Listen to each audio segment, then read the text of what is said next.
David addresses dirt cheap XRP. Now, in today's video, we're going to break down what's up with XRP, the XRP Ledger. We've had a lot of FUD that's been spread over the past 48 hours. And while I've been gone, of course, this always happens. When I take a break for a day, then the FUDsters come out of the woodworks. And we did have David addressing the dirt cheap XRP comment from back in 2017 when he said the XRP can't be dirt cheap, right? So we have that conversation coming about. At the same time, we have some folks taking a look at the XRP Ledger, trying to expose the XRP Ledger. Is it fake, right? All sorts of crazy stuff been shared over the past 24 hours. And so I want to get right on into it, folks. By the way, it is my birthday today. I am turning 30 years of age today, or I did, I guess. I woke up today. I made it. Here we are at 30, feeling absolutely blessed to have a healthy family, a thriving and growing community, and everybody gets to come along this journey, which definitely keeps us interested. Definitely no dull moments in this life that we're living these days. So I just want to say thank you for all the support, everybody that's reached out so far.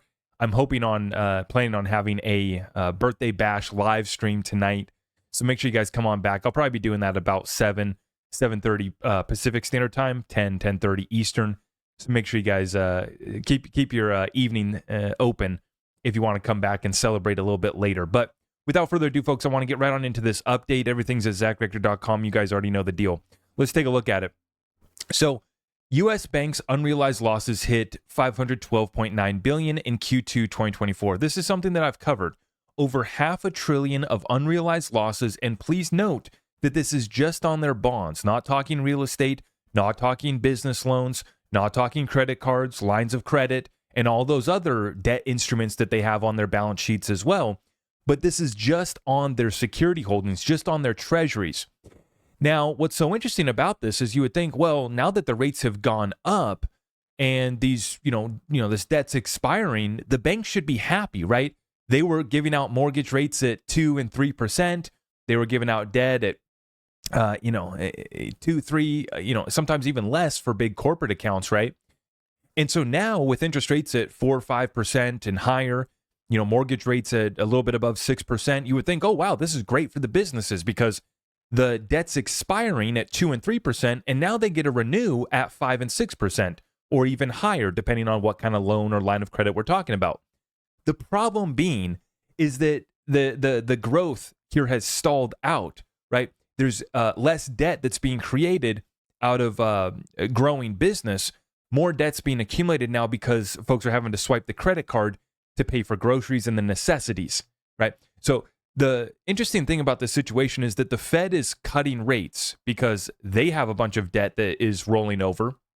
The United States government has a bunch of debt that's rolling over, and the Treasury Department as well, right? And, the Treasury, you would be thinking, oh, this is great because now they can issue, the $10 trillion that they wanted to issue at the beginning of this year. They'll have to pay a little bit higher price, but, there's always going to be buyers, right? Well, this is the problem now, is that we've seen foreign countries are dumping their treasury bills at the fastest pace since the great financial crisis. And then we're seeing that America's tapped out and our economy is in trouble. If our economy wasn't in trouble, they wouldn't have done a 50 basis point cut. If the banksters didn't need some easing to be taking place, then there wouldn't have been a 50 basis point cut. But the 500 plus billion of unrealized losses on the banks, that's just the start. And it's going to lead to more banking crisis, which I bring that up because we look back here now at what took place last year with the banking crisis in a new bombshell revelation. This is shared here by Caitlin Long, the founder and CEO of Custia Bank. Bombshell revelation that Silvergate was liquid and solvent when the Fed forced it to close changes everything when analyzing the March 2023 bank failures. Look at the dates. March 8th, Silvergate voluntarily liquidates. March 10th, Silicon Valley fails. March 12th, Signature fails. Now, what we come to find out is that they actually were solvent. It's just that the Fed changed their rules so that their business could only be, I think it was like 15% of their business could be lending out for crypto, or 15% of their business could be crypto, or whatever it was going to be, right? But the point being is that this was actually a solvent bank until Elizabeth Warren, along with the Fed, and at first we thought it was the FDIC, now it comes out this was the Fed, why is the Fed getting involved in this? If a bank wants to do business in crypto, they should be able to. If a bank wants to do business in commodity, whatever they want to do, right? As long as it's within the law, who is the Fed to say, oh, you can only have, a certain percent of your business can be in cryptocurrency? One, it's unconstitutional, just like the existence of the Federal Reserve. I won't digress on that point, but you guys know, and you guys can see here that really the hilarious part about this, and folks are speculating now because Elizabeth Warren has ties to SBF, and we know that FTX was funding both sides of the aisle. When that blew up, that's when the change occurred, and this is what sparked the banking crisis. And I always say, just like we saw Elizabeth Warren calling for a 75 basis point cut, that's because the banksters that back her are calling for a 75 basis point cut, right? And so in the same fashion last year, when FTX blew up, it was, okay, now we need to limit these banks that are involved in crypto, and that's what caused the banking crisis. So how does this play into their hands? Why would they have caused this? Because then their friends like JP Morgan get to eat up and acquire First Republic Bank. Remember that one? Now, what's interesting, somebody noted this, I saw this in a separate tweet, that the same amount that this cost the Fed, and actually in this case the FDIC, to provide a bailout and a backstop for JP Morgan to actually acquire First Republic, is how much JP Morgan's market cap grew after they made that acquisition. So that's, of course, how this game is played. And they're doing everything that they can to stall this out. They're at a point now where they can no longer hold this back. And so what are they doing? Well, now they're just choosing who's going to be able to play in the new playing field of cryptocurrency. We have breaking news today that BNY Mellon, America's biggest custodian bank, has received SEC approval to custody Bitcoin. And I don't know if that includes other cryptos as well, but it looks like this is a direct quote from the General Counsel to U.S. Senator Cynthia Lummis, testifying that the SEC and potentially other regulatory bodies have cleared the way for BNY Mellon to provide institutional digital asset custody services. Land stated, BNY Mellon is seeking deeper involvement in cryptocurrency custody services. They encountered some issues with SAB 121, and the SEC has evidently granted them some form of exemption to allow them to proceed. Now, BNY Mellon is the biggest custodian in the United States of America. Something that we also should remind everybody is that the heir to the BNY Mellon fortune, one of the heirs, was actually a big proponent of XRP, right? He picked up over 50 million XRP. I don't know if it was $50 million worth or 50 million XRP. He picked up a huge bag of XRP, and then he had an untimely passing. And then there was rumors circulating, where did his XRP go? But this was a BNY Mellon heir that was all about XRP. He picked up a huge amount of XRP. Now, fast forward, and we see that BNY Mellon's getting themselves a little exemption. They didn't have to wait around for a Hinman-free pass speech to get the exemption. It looks like some sort of backdoor dealing. And so we'll continue to update you guys on that one. But continuing on this thread with cryptocurrency, I thought this was an interesting post here from Digital Asset Investor in regards to Pompliano. And I call him Anthony Pump It Up Pompliano. That's my nickname for him. Now, Frank Chaparro, he reports for The Scoop. That's from The Block. And he says, Pomp literally looks like Secret Service. Now, this is Anthony Pompliano, behind Trump here. I don't know where this was at or what they were doing. But what we have here, the Digital Asset Investor said it for a long time. We are supposed to believe that Pomp is ex-military intelligence. And I think DAI is kind of alluding that he still has ties and he still might be involved. And he still might be a pump it up Pompliano. And so we're supposed to believe that he's ex-military intelligence. Bitcoin has always been a government operation, and many, not just him, were sent to promote it, in my opinion. This is why none of them will even mention Homeland meeting with the 4 Satoshis. Remember that classic clip that we were able to find, right? With the Homeland Security official or agent talking about meeting with the 4 Satoshis. They don't want to talk about that one, do they? And Anthony Pump It Up Pompliano, I wonder if he's going to pump up XRP again this cycle, just like he did in August of 2017, when he said, if you think Bitcoin went on a tear once CNBC and institutional investors learned about it, just wait till they discover Ripple XRP. And what's so funny about this is, fast forward to 2024, the institutional investors that actually got in on XRP were involved in the unregistered securities transactions that Ripple's now gotten in trouble for, and we're still waiting for this to get cleared up so the institutions can come back into XRP. We know that there was huge interest in XRP from institutions before. That's why there was 1,700 contracts, over 41 counterparties to those investment contracts and deals. And so we know the institutional adoption was there for XRP until this lawsuit came about, right? And this all ties back, right? All ties back. And this whole thing comes full circle where FTX was allowed to go, Ethereum was allowed to go, Pump It Up Pompliano was allowed to push Bitcoin. He's still got ties to the military, of course. God bless our troops. Thank you for your service, Pomp. Really do appreciate that. But let's talk about XRP. And remember, this was when Brad Garlinghouse went on Pompliano's show. And this is when Pompliano wanted to say that, China didn't control the Bitcoin miners. And that's when, Brad Garlinghouse did the classic O-face, right? Where he took a step back. It is because anybody who has any sort of credibility in this space can see what's been happening. The winners and losers. And now it's BNY Mellon is the most recent one that gets an exemption from the SEC. Just like Prometheum, right? Prometheum got the first approval for crypto asset securities. What's the first asset that they list? Ethereum. So we're still up against this, still being suppressed. But the good news is that we're finally starting to have breakthroughs. And we got a case in point right here with Stuart Adarati, Chief Legal Officer of Ripple, bringing it out and exposing the SEC once again.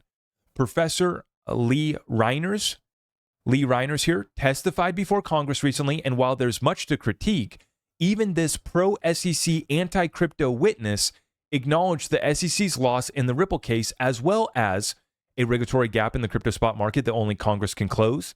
Still waiting for Congress to wake up and get it done. Chucky Schumer said by the end of the year, not going to hold our breath on that one.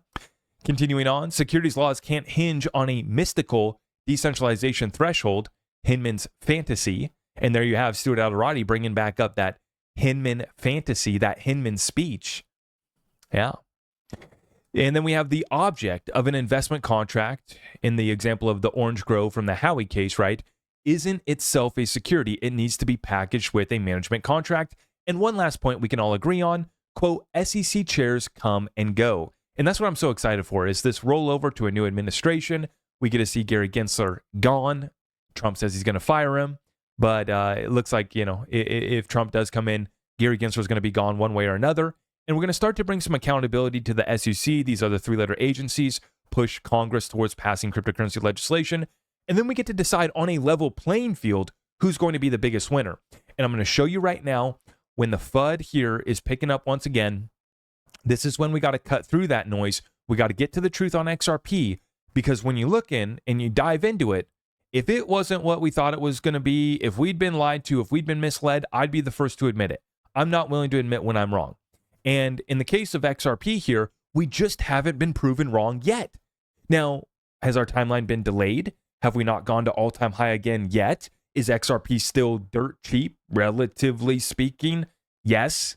But is everything still in play? Absolutely. And when we dig a little bit deeper, you'll start to see the growth on the XRP Ledger that's happening right now compared to other blockchains. Now, DexFi Pro, this is what I'm talking about, this whole situation. Now, this is from Archer, and he is the CEO and co-founder of XP Market. And this is the platform that I'm using to actually trade on the AMM. But he found, and he was digging for some metrics here, and it's kind of shocking, actually, when you look at this. At first glance, when you look at this, it's kind of shocking, and it's kind of worrisome. But I'll explain why it's not as bad as it appears. He says, I'm working on my XRP Ledger data analytics. Here's new interesting findings. So we have one wallet that makes 15% of all XRP Ledger transactions. We have two wallets that make 29%, three wallets that make 37%, and 5 wallets that make 45%, with only 10 wallets making over 58% of XRP Ledger transactions. 50 wallets do over 3/4, 76% of all XRP Ledger transactions. Now, at first glance, you're thinking, well, where's the decentralization, right? Who's using this chain? Is this a ghost chain? Is this chain fake? And so DexFi Pro breaks it down right here. My DMs are blowing up with people asking, is XRP Ledger fake? Let me stop you right there. It's absolutely not. Just because AI spits out database queries doesn't mean it's worth anything. The truth behind those stats, XRP Ledger actually has more real users than many other chains. Let's break down the claims. One wallet makes 15% of all XRP Ledger transactions. Technically not wrong, but seriously misleading. Why? Here's the real story. One wallet is involved in 15% of all XRP Ledger transactions, which is a big difference. Almost all of those transactions are exchanges with real people on the other side. This actually shows how many genuine users are active on the XRP Ledger. Those wallets, the 10 wallets that do 58%, the 50 wallets that do 76%, right? These are mostly all bots, right? These wallets belong to market makers and arbitrageurs, the lifeblood of any financial market. Without them, no centralized exchange, decentralized exchange, or AMM would even function. Running bots is a business, and they wouldn't be here unless they were making money. That's a big point right there. They're only here because there is activity, there is money to be made, and because the XRP Ledger is so fast that so few people can actually set up the infrastructure and have the capabilities to actually arbitrage these markets successfully to make a profit, right? The advantage of the XRP Ledger is that it's fast and cheap. The disadvantage to that is that if you are a market maker arbitrager and trying to, set up these bots, you have to have nearly no latency. You need your transactions going through in 3 to 5 seconds as fast as the blocks close on the XRP Ledger. I run bots across multiple chains, and I can tell you it's not always real humans involved. Even when the volume is way higher, that's why I chose XRP Ledger for DexFi. It's as real as it gets.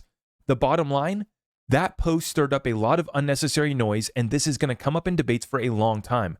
Whether it is a market report or a post, data should not contain personal opinions or emotions, which is the key point right here. Folks take a data point, take it out of context, and then they say XRP's dead. They say XRP's not decentralized. They say that, 10 wallets do over half the trading. They say 50 wallets do over 0.75%. This chain must be dead. Nobody's using this chain, when it's actually the complete opposite. Because so many people are still using this, and what's interesting is that we get complaints from the developers that not enough people are using the XRP Ledger. Not enough people are using their XRP. So there's two things that I take away from this data point. One, there's already a very efficient DEX and a relationship between the market makers and the arbitrageurs, within the DEX and within the AMM. There's already a healthy relationship being built out while liquidity is actually relatively low and while not many people are actually using their XRP. Second data point is that a lot of people are holding their XRP, which in my opinion is actually bullish long term because it ties up more supply that can't be made available for liquidity, that can't be made available for NFTs, for metaverse, or whatever you want to do with your XRP, right? If it's tied up in my wallet that's buried in my backyard in the treasure chest, it ain't being used. You might as well take it out of the circulating supply. Now, nobody's going to do that because technically speaking, it's still circulating, even though I've put it on a cold storage wallet, I've buried it in my backyard, and I'm never going to sell that XRP.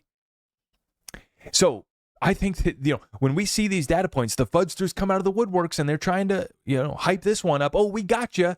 We've been telling you XRP's fake. Couldn't be further from the truth. And by the way, there's one bot on the XRP Ledger that's by far in the lead. It's the Rapido wallet. And you'll see that any, basically any token that comes on the XRP Ledger and gets any sort of activity, this bot's being deployed and it's helping to make a market on both sides of this, right? So although this wallet is involved in, one wallet makes 15% of all XRP Ledger transactions, that's the Rapido wallet, there's somebody on the other side. Somebody's buying, somebody's selling. And Rapido's on the other side of that, helping to make the markets, helping to make it efficient, helping to bring down the margin and make the spreads even tighter. This is why I say that some of the best liquidity in the world is going to be on the XRP Ledger. Now, to get to the levels that we want to see, we can't have a dirt cheap XRP. That is true. And this brings us back to the point of today's video, which is a conversation that started in November of 2017 when David Schwartz tweeted out this. Great stuff at the Interledger Protocols team workshop in Tokyo. It's now clear how Interledger will connect world payment systems, driving the internet of value. It can't be dirt cheap. That doesn't make any sense. If XRP cost $1, they'd need 1 million XRP, which would cost 1 million. If XRP cost $1 million, they'd need 1 XRP, which would again cost $1 million. And so somebody right here says, and yet 7 years on, it's still dirt cheap. David said, last I checked, $1 million worth of XRP still costs $1 million. So making a $1 million payment with XRP will cost at least $1 million. What does that mean? Well, that means that essentially it doesn't matter what asset you're using to move the $1 million. you still need the $1 million, whether that million is in XRP, Bitcoin, or US dollars. And so then somebody else says, can you stop suppressing, can you all stop suppressing the price already? He responds, I hold XRP. If there was some way I could get the price of XRP to go up, I assure you that I would do it. Now, of course, folks are coming out of the woodworks today and picking up on this tweet. Oh, see, this is proof. XRP can't go up based off of David. David can't make it go up. All the Riddlers are fake. All of our thesis are fake. Everything that we think about XRP is fake. David just proved it. Well, what did David actually just say, right? He himself cannot make the price of XRP go up. Did he say that Ripple's efforts cannot make XRP go up? No. Did he say that Ripple can't suppress the price of XRP? No. Did he say that other institutions can't make XRP go up? No. Did he say that a retail, growing, and thriving ecosystem can't make XRP go up? No. So you have to be careful. You know that David likes his riddles. You know he likes to be decoded. And I think that it's important for us to remember that we have legal clarity. Our utilities are coming to the ledger. And when you combine this with broader legislation and a broader liquidity cycle that's opening up, XRP is perfectly positioned. The FUD is going to continue. These guys are trying to still FUD this thing out, while some folks are having to give in. And we've been covering this. This is all the mainstream crypto bros that are capitulating and saying, okay, I did it. I didn't think I would, but I had to buy some XRP because they just can't help themselves and they can't deny the truth of how well XRP is going to perform this bull run. We do need to stop just relying on David. We need to stop thinking that David has the switch. I do think that David, along with Ripple, along with all the institutions, might have a tiny little itty bitty switch. And at some point, I think that that does get moved after legislation gets passed. And when you look at Ripple bringing in the stablecoin too, it's all fuel on this fire that we got cooking that's kept us in the top 10 despite everything that they've done against us. They haven't been able to stop XRP, and the XRP is ready to perform really well this bull run. So with that being said, guys, I wish that for my birthday, I could have gotten a little bit higher price of XRP. It's not there yet, but I remain faithful. I remain committed, and I remain solid in my thesis until it's proven otherwise. I'm going to remain and hold strong, and I'm actually going to be looking to pick up some more XRP when that correction before the election comes in. I don't have time to break down where we're at in the markets right now, so make sure you guys subscribe, hit that notification bell if you're new here, and then make sure you guys come back later for tonight's live session where I will break down where we're at in these markets. With that being said, I appreciate all of you guys, and we'll see you in the next one. If you could smack it on the way out for me, I'd greatly appreciate you. I am your host, Zach Rector. I really appreciate all of the love and support. If you want to support the channel, just remember that you can start by smashing that thumbs up for me, sharing this content far and wide, and everything else is at my website.